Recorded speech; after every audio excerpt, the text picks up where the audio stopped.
Hi అండి. ఇది వచ్చేసరికి మొత్తం 4 మీటర్స్. దీంట్లో 3 మీటర్స్ సెపరేట్ చేసి ఉంచానండి. ఇది వచ్చేసరికి 1 మీటరు చూపిస్తున్నాను చూడండి. దీన్ని ఇలా 2 ఫోల్డింగ్ వేసుకున్నానండి. అంటే ఫ్రంట్ అండ్ బ్యాక్కి సరిపోవాలని. దీన్ని మనకి ఎంత లూజ్ కావాలో అంత, మనకి నడు లూజ్, బాడీ లూజ్ ఉంటుంది కదండి, ఎంత కావాలో అంతవరకు నేను అడ్జస్ట్ చేసుకుంటున్నా. నాకు లెంత్ వచ్చేసరికి 16 ఇంచెస్ సరిపోతుందండి. లూజ్ వచ్చేసరికి ఖర్చుతో సహా 40 అంటే 38 లూజు, 2 ఇంచెస్ ఖర్చు. దానిలో బై 4 చేస్తే 10 వచ్చిందండి. మరి మనం కింద టాకాలు అవుతాం కదా, దానికోసం 1 ఇంచ్ ఎక్స్ట్రా పెట్టుకుని 11 పెట్టుకుంటున్నాను. మీకు అర్థమయ్యేలా చూపించడం కోసం పైన ఒక లైన్ డ్రా చేసుకున్నాను నీట్గా ఉన్నాను. అక్కడ నుండి నేను 16 ఇంచులు పెట్టుకుంటున్నానండి, కరెక్ట్గా ఈక్వల్గా. 16 ఇంచెస్ పెట్టుకున్న తర్వాత 1 ఇంచు పైకి డ్రా చేసుకోవాలండి. అప్పుడే నడుం దగ్గర కిందకి రాకుండా ఉంటుంది. ఇంకా షోల్డర్ వచ్చేసరికి 7 ఇంచెస్ పెడుతున్నా, మీకు వీడియోలో కొంచెం కనబడడం లేదు. అలాగే సంకలోత వచ్చేసరికి 6 పెడుతున్నానండి. 6 సరిపోతుంది. ఇక్కడ గుంట తీయడం కోసమని 1 ఇంచ్ పెడుతున్నాను. మీకు ఎప్పుడు అలా క్రాస్ అక్కడ నుండి తీయాలంటే 2.5 కాడ నుండి స్టార్ట్ చేసుకుంటే ఇలా క్రాస్గా లైన్ డ్రా చేసుకుంటే నీట్గా వచ్చేస్తుందండి. ఇబ్బంది పడవసరం లేదు. చూపించాను కదండి, చూడండి. ఇక్కడ నుండి నేను నెక్ కోసమని 2.5 తీస్తున్నానండి. 2.5 ఇంచెస్కి నేను ఒక లైన్ డ్రా చేసుకుంది. అక్కడ నుండి నేను నెక్ విడ్త్ వచ్చేసరికి కిందకి నాకు 5 సరిపోతుందండి. ఖర్చుతో సహా కొంచెం ఎక్కువ కావాలనుకున్న వాళ్ళు ఇంకెక్కువ పెట్టుకోవడమే. నేను బ్యాక్ వచ్చేసరికి 6 పెట్టాను. ఫ్రంట్ వచ్చేసరికి 5కి నేను జస్ట్ డాట్ పెట్టి ఉంచుకున్నానండి. మీకు క్లియర్గా చూపిస్తాను ఎలా కట్ చేయాలనేది. మిగిలిన పార్ట్ అంతా నేను కట్ చేసేసుకున్నాను. ఇందాక డాట్స్ పెట్టాను కదండి, 6కి ఒక లైను, 5కి ఒక లైను, 6కి నేను బ్యాక్ది డ్రా చేసి ఉంచానండి. చూడండి. ఇప్పుడు ఫ్రంట్ది, తర్వాత ఫ్రంట్ది కూడా డ్రా చేస్తాను. ఇప్పుడు బ్యాక్ సైడ్ మొత్తం నీట్గా కట్ చేసేసుకోవాలి. చూసారా, ఇలా నీట్గా కట్ చేసేసుకోవడమే. ఇప్పుడు వచ్చేసరికి ఫ్రంట్ అండి, నేను 5 ఇంచెస్కి మార్క్ చేశాను కదా, ఇప్పుడు మళ్ళీ చూపిస్తున్నాను చూడండి. 5కి ఒక లైన్ డ్రా చేసి మనకి ఏ నెక్ షేప్ కావాలో ఆ నెక్ షేప్ డ్రా చేసుకోవడమేనండి. నేను స్టిచ్ చేసినప్పుడు వేరే నెక్ డ్రా చేద్దాం అనుకున్నా, కట్ వర్క్ అందుకోసమని ఉంచేసాను. చూడండి. ఇప్పుడు వచ్చేసరికి ప్రిన్స్ కట్ కోసం కట్ చేస్తున్నాను.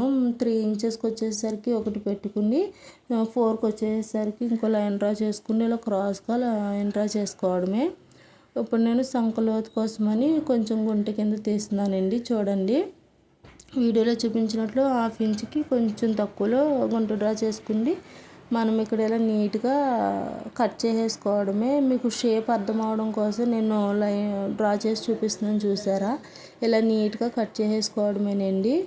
చూడండి, చాలా నీట్గా వస్తుంది. డ్రెస్ కాబట్టి మనకి కింద ప్రిన్స్ కట్కి 1.5 పెడితే సరిపోతుంది, ఇంకెక్కువ అవసరం లేదు. ఇంకా నీట్గా కట్ చేసేసుకోవడమేనండి. చూడండి, వీడియోలో చూపిస్తున్నట్లు కట్ చేసుకోవడమే నీట్గా. చూసారా, చూపిస్తున్నట్లు. మనకి ఇప్పుడు వచ్చేసరికి ఫ్రంట్ కట్ వర్క్ పెడుతున్నానండి. చూడండి, కట్ వర్క్ మీకు ఎలా డ్రా చేశానో నేను అలాగే కట్ చేసేస్తున్నాను. ఈజీ అండి, ఏమీ లేదు. షేప్ని బట్టే మనం అటు ఇటు తిప్పుకుంటూ నీట్గా కట్ చేసుకుంటే ఇబ్బంది ఏమి ఉండదు. అది కూడా బాగానే వస్తుంది. చూసారా, ఇప్పుడు వచ్చేసరికి మనకు మొత్తం ఫ్రంట్ అండ్ బ్యాక్ అయిపోయింది కదండి. చూసారా ఎంత నీట్గా ఉందో. మీకు ఓపెన్ చేసి చూపిస్తాను చూడండి. మనం యాజ్ ఇట్ ఈజ్ ఇంకెలా పెట్టి స్టిచ్ చేసేసుకోవడమే. ఇప్పుడు వచ్చేసరికి హ్యాండ్స్ చూపిస్తాను చూడండి. 2 ఫోల్డింగ్స్ ఉంది కదండి, దీన్ని మళ్ళీ ఇంకో ఫోల్డింగ్ వేసుకోవాలి. నేను వచ్చేసరికి లెంత్ 5 ఇంచెస్ పెడుతున్నాను. ఇక్కడికి వచ్చేసరికి 3 ఇంచెస్ పెట్టాను. నాకు వచ్చేసరికి 8 ఇంచెస్ సరిపోతుందండి. ఇక్కడ నుండి నేను ఈ 8 వరకు చూసారా, మీకు టాకా పెట్టిన వరకు ఇలా క్రాస్గా కట్ చేసుకున్నాను. ఇక్కడ వచ్చేసరికి నాకు 7 ఇంచెస్ సరిపోతుంది. అది క్లిప్ మిస్ అయిందండి. ఇక్కడ కూడా కింద same as it is cut work కోసం కట్ చేస్తున్నాను. చూసారా, మీకు వీడియోలో అర్థమైందని అనుకుంటున్నాను. ఇలా నీట్గా కట్ చేసేసుకుంటే మీకు ఎటువంటి ఇబ్బంది ఉండదండి. మీకు ఆల్రెడీ డ్రెస్ స్టిచ్చింగ్ తెలుస్తుంది కదండి, మీకు పెన్నులు అవి ఎలా కుట్టించాలో నీట్గా చూపిస్తాను చూడండి. ఇది వచ్చేసరికి 3 మీటర్స్ ఉంచాను కదండి, ఇది వచ్చేసరికి నేను ఇలాగ కోన్ షేప్లో ఫోల్డింగ్ వేశాను. చూసారా, ఓపెన్ సైడ్ ఉన్నాయి, అటువైపు ఉన్నాయి, ఫోల్డింగ్ ఉన్నది ఇటువైపు ఉంది. నాకు వచ్చేసరికి 2 ఇంచెస్ ఖర్చుకొని ఉంచాను కదండి, మీకు ఇక్కడ రాంగ్ డ్రా చేశాను, సారీ. మీకు వచ్చేసరికి 1 ఇంచ్ ఖర్చు పెట్టాను కదా, 9కి కరెక్ట్గా 9.5 పెట్టుకుంటున్నానండి. సరిపోతుంది మనకి ఎలా వచ్చినాను. 9.5 నేను పెట్టాను. 10 పెట్టాలి కానీ 9.5 పెట్టానండి. 9 కరెక్ట్ ఒక హాఫ్ ఇంచ్ తక్కువ పెట్టుకుంటే క్రాస్ తీసినప్పుడు ఎలా అనుకున్న హాఫ్ ఇంచ్ ఎక్స్ట్రా వచ్చేస్తుందండి. అందుకే మీకు ఎప్పుడు ఒక హాఫ్ ఇంచ్ తక్కువే పెట్టుకోవాలి. చూసారు, అక్కడ నుండి నా లెంత్ వచ్చేసరికి 29 ఇంచెస్. నేను కరెక్ట్గా 29 ఇంచెస్కి మొత్తం ఇలా నీట్గా డ్రా చేసుకుంటున్నాను. మీకు అర్థం అవ్వాలని క్లియర్గా స్లోగా చూపిస్తున్నాను చూడండి. 29కి ఇలా నీట్గా ఒక సర్కిల్ చూసారా, ఇలా సర్కిల్ టైప్లో వస్తుందండి, హాఫ్ సర్కిల్ లాగా. దీన్ని చూడండి, మీకు ఇక్కడ వచ్చేసరికి అక్కడ పీస్ జాయిన్ చేయాలండి. మీకు చూపిస్తున్నాను చూసారా, ఇలా నీట్గా కట్ చేసేసుకోవడమే. చూడండి, చూసారా, మీకు కరెక్ట్గా సరిపోతుంది. ఇప్పుడు వచ్చేసరికి ఇక్కడ ముక్క జాయిన్ చేయాలని చెప్పాను కదండి, ఎలా జాయిన్ చేస్తున్నాను చూడండి. 2 ఫోల్డింగ్ చేసుకుంటే పైన పెట్టి ఇలా నీట్గా కట్ చేసేసుకోవడమే. అప్పుడు మనకు క్లియర్గా సరిపోతుంది. ఇప్పుడు వచ్చేసరికి శారీ అండి, మనం మొత్తం బార్డర్స్ అన్నీ రిమూవ్ చేసేసుకోవాలి. నేను అదే చూపిస్తున్నాను మీకు. మొత్తం బార్డర్స్ అన్నీ నీట్గా కట్ చేసేసుకుంటున్నా. అంటే శారీ కదా, బార్డర్స్ వేస్తే లుక్ బాగోదు. అదే ప్యూర్ గోల్డ్ కుట్టుకుంటే ఏ కలర్ దుప్పట అయినా మ్యాచ్ చేసుకోవచ్చు కదా. అందుకే ఇది వచ్చేసరికి లెంత్ చాలా ఉంది. నాకు వచ్చేసరికి 32 ఇంచెస్ సరిపోతుంది. చూసారా, ఇప్పుడు నేను వచ్చేసరికి ఫ్రంట్ అండ్ బ్యాక్ ఫోల్డింగ్ వేసుకుని నార్మల్గా కట్ చేసేసుకుంటున్నాను. రివర్స్ చేసుకుంటాను కదా, అప్పుడు ఫ్రంట్ అండ్ బ్యాక్కి సరిపోతుందండి. చూడండి, ఇలా ఫ్రంట్ అండ్ బ్యాక్ నీట్గా కట్ చేసుకుని పక్కన పెట్టేసుకున్నాం. ఇప్పుడు వచ్చేసరికి హ్యాండ్స్ కోసం తీస్తున్నానండి. చూడండి, ఇది వచ్చేసరికి హ్యాండ్ కోసం ఇలా ఫోల్డింగ్ వేసాను. మీకు ఇబ్బంది ఏమి ఉండదండి. మనం ఎక్స్ట్రా సరిపోకపోతే జాయింట్ అటాచ్ చేసుకోవడమే. ఇప్పుడు వచ్చేసరికి శారీ ఫోల్డింగ్ వేసుకున్నట్లు వేసుకోవడమేనండి. ఇది వచ్చేసరికి మనకి 40 ఇంచెస్ కదండి, మొత్తం నడుము లూజ్తో సహా ఖర్చులు పోగా మనకు వచ్చేసరికి 38 కదా. 38/16, అది 16 మడతలు ఉందండి. అందుకే 16 వేస్తే నాకు వచ్చేసరికి 2.5 వచ్చింది. 2.5 చూసారా, నేను వచ్చేసరికి ఆ 2.5ని మిడిల్లో నేను ఒక డ్రా చేసుకుని 2.5 కరెక్ట్గా మిడిల్లో పెట్టుకుని క్రాస్గా లైన్ డ్రా చేసుకోవడమేనండి. చూడండి, మీకు వీడియోలో చూపిస్తున్నట్లు అలా క్రాస్గా లైన్ డ్రా చేసుకోవడమే. మీకు ఎటువంటి ఇబ్బంది ఉండదు. అంటే ఇక్కడ 2 వచ్చింది కదా, 2.5 ఎందుకు పెట్టాను అనుకుంటున్నారేమో. అటు ఇటు ఖర్చుల కోసం పోవడం కోసం పైన 2.5 ఎక్స్ట్రా పెట్టానండి, నీట్గా మీకు అర్థం అవ్వాలని. చూడండి, చూపిస్తున్నాను కదా, మీకు క్లియర్గా అర్థమైందని అనుకుంటున్నాను.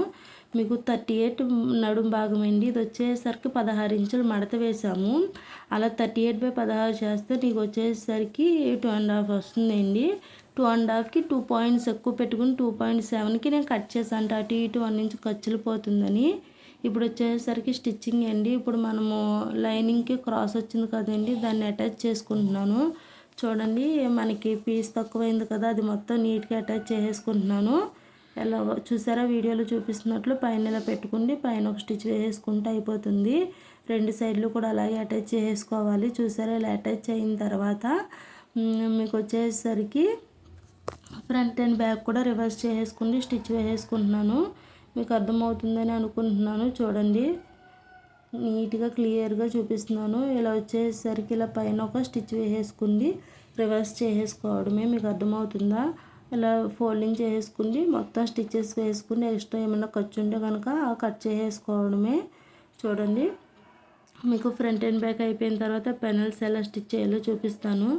చూసారా, మీకు అర్థమవుతుందని అనుకుంటున్నాను. చూడండి, ఇలా మొత్తం స్టిచ్ చేసేసుకున్న తర్వాత మొత్తం సైడ్స్ అన్నీ కట్ చేసేసుకోవాలండి నీట్గా. చూసారా, మొత్తం నాకైతే స్టిచ్చింగ్ అయిపోయింది. ఇప్పుడు చూసారా, నేను టాకాలు లాగుతున్నాను. మీకు ఎప్పుడు టాకాలు షోల్డర్కి ఆ మిడిల్లో ఇలా ఫోల్డ్ చేసుకుని 1 ఇంచులో మనం టాకాలు లాగేసుకుంటే సరిపోతుందండి. ఇప్పుడు వచ్చేసరికి ఫ్రంట్ పార్ట్ కట్ వర్క్ అండి. చాలా ఈజీగా మనం నీట్గా పాదం తిప్పుకుంటూ స్లోగా స్టిచ్ వేసుకుంటే సరిపోతుందండి. చాలా ఈజీగా వచ్చేస్తుంది. చూసారా, నేను వీడియోలో చూపిస్తున్నట్లు మొత్తం నీట్గా తిప్పుకుంటూ స్లోగా స్టిచ్ వేస్తున్నాను. చూసారా, ఇలా నీట్గా స్లోగా స్టిచ్ వేసుకుని నీట్గా కట్ చేసుకుంటే అయిపోతుందండి. చూడండి, మీకు చూపిస్తున్నాను వీడియోలో చూపిస్తున్నట్లు మధ్యలో ఇలా టాకాలు పెట్టుకుంటే కట్ వర్క్ చాలా ఈజీగా తిరిగిపోతుందండి. మనకు నార్మల్ నెక్ ఎలాగో ఇది అంతే, పెద్ద ఇబ్బంది పెట్టదండి. కొంచెం అలవాటు ఉంటే చాలా ఈజీగా అయిపోతుంది. చూసారా, ఇప్పుడు పైన ఒక స్టిచ్ వేసేసుకుంటే నెక్ కూడా రెడీ అయిపోతుందండి. మొత్తం ఫ్రంట్ కూడా సేమ్ ఇంతకుముందు ఎలా అయితే నేను స్టిచ్ చేశానో అలాగే స్టిచ్ చేస్తున్నాను. చూడండి, చూసారా, మీకు అర్థమవుతుందని అనుకుంటున్నాను. ఇలా వేళ్ళతో పైకి లాగుతూ స్టిచ్ వేసుకుంటే కట్ వర్క్ కూడా నీట్గా వచ్చేస్తుందండి. నేను లోపల ఏమి క్యాన్వాస్ పేపరు బకరం అలాంటివి ఏమీ వేయటం లేదండి. ఇది ఆల్రెడీ స్టిఫ్గానే ఉంది. నేను ఫుల్ కట్ వర్క్ పెట్టకుండా జిగ్జాగ్ టైప్లో కట్ వర్క్ పెట్టాను కాబట్టి నార్మల్గా రివర్స్ చేస్తే సరిపోతుందని బకరం క్యాన్వాస్ పేపర్ ఏమి వేయకుండా స్టిచ్ చేశాను. మిగిలిన పార్ట్స్ అటాచ్ చేసేసుకోండి. ప్రిన్స్ కట్ చూడండి, మీరు ఇలాగే పెట్టుకోండి. అటాచ్ చేసేసుకుంటే మీకు ఇబ్బంది ఉండదు, కన్ఫ్యూజ్ ఉండదు. అందుకే నేను ఎప్పుడు ఇలా కట్ చేయకుండా ఇలా మెయిన్ పార్ట్ మీద ఇలాగా స్టిచ్ చేసేసుకుంటే మనం అప్పుడు కట్ చేసుకుంటే ఏది ఎటువైపు రివర్సు మనం ఈజీగా స్టిచ్ చేసేసుకోవచ్చు. రివర్స్ అవ్వకుండా మనకు మళ్ళీ ఇప్పే పని లేకుండా ఆ పని ఈజీగా అయిపోతుందండి. చూడండి, ఇలా మొత్తం స్టిచ్ చేసేసిన తర్వాత దేనికి దానికే సెపరేట్ చేసేసుకుని నార్మల్గా ఇలాగా పెట్టుకుని స్టిచ్ వేసేసుకుంటే సరిపోతుందండి. మీకు అర్థమైందని అనుకుంటున్నాను. చూడండి, మొత్తం ఇలా స్టిచ్ వేసేసుకున్న తర్వాత మనం ఇప్పుడు మీకు ఇంతకుముందు చూపించాను కదండి పెనల్స్, ఆ పెనల్స్ని ఎలా స్టిచ్ చేయాలో చూపిస్తాను. చూడండి, ఇది మొత్తం అయిపోయింది కదా. సేమ్ హ్యాండ్స్ కూడా నేను అలాగే స్టిచ్ చేసేసాను. మీకు ఆల్రెడీ హ్యాండ్స్ చూపించాను, అందుకే మీకు చూపిస్తున్నట్లు ఇదిగో చూడండి. ఇంతకుముందు ఆల్రెడీ నేను నెక్ ఎలా అయితే రివర్స్ చేశానో సేమ్ కట్ వర్క్ కూడా అలాగే రివర్స్ చేసిన. ఈ మోడల్ ఏమంటూ వచ్చిందో కానీ అప్పటి నుండి ట్రెండ్లో అలా ఉండిపోయిందంతే. ఓల్డ్ మోడల్ అయితే అవ్వటం లేదు. ఎవ్వరు చూడండి ఇప్పుడు కూడా కట్ వర్క్ అంటున్నారు. అంత పాపులర్ అయిపోయింది కట్ వర్క్. చూసారా ఎంత బాగా రివర్స్ అవుతుందో. మీకు అర్థం అవ్వాలని కొంచెం మీకు ఆల్రెడీ ఇది షార్ట్ కూడా పెట్టానండి. చూడండి, చాలా ఈజీగా అయిపోతుంది. చూసారా, మనకు ఆ మెయిన్ పార్ట్లో మొత్తం నీట్గా వచ్చేసింది. ఆ మిగిలిన పార్ట్లో నేను కొంచెం జాయిన్ చేసుకుంటున్నాను, లూజ్ సరిపోదు అని. చూసారా, ఇంతేనండి. మనకి హ్యాండ్స్ కూడా ప్రిపేర్ అయిపోయినాయి. 2 హ్యాండ్స్ సేమ్ ఇలాగే నేను రివర్స్ చేసుకున్నాను. మీకు అర్థమైందని అనుకుంటున్నాను.